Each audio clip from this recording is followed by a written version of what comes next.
Youth-led protests against proposed tax hikes are causing a major headache for Kenya's government. That's as President William Ruto finds himself caught on the horns of a dilemma over the country's finances. One of those horns is Kenya's public debt. It stands at 68% of GDP. That's higher than the 55% recommended by the World Bank and the International Monetary Fund.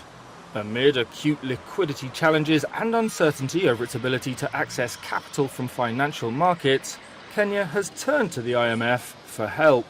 It, in turn, has urged the government to meet revenue targets to access more funding. And that's led to the proposed tax hikes in the Kenya Finance Bill, which aims to raise an additional $2.7 billion in revenues. But the other horn of the dilemma is a rising cost of living for Kenya's population. That's been driven by inflation and steep tax rises in last year's finance bill. Ruto, elected on a pledge to uplift the lives of the poor, used the 2023 bill to introduce a housing tax and to raise the top personal income tax rate. Protesters and opposition parties want the whole 2024 bill to be scrapped. The proposed measures that have triggered protests include new levies on basic commodities like bread, vegetable oil and sugar, as well as a new motor vehicle circulation tax. An eco-levy on most manufactured goods, including sanitary towels and diapers, is also on the cards. In addition, the bill proposes increasing existing taxes on financial transactions.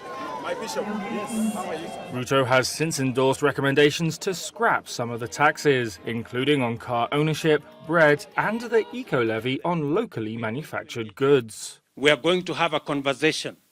But the Finance Ministry has said such concessions would blow a $1.56 billion hole in the 2024 to 25 budget and necessitate spending cuts. Once passed by Parliament, the bill will need to be signed into law by Ruto within 14 days. He has acknowledged protesters and promised to engage with them. It's unclear when this will happen. It's also unclear whether the protests will intensify if the bill is passed. The social media-driven movement lacks a clear leadership structure, but many young protesters have vowed to keep demonstrating.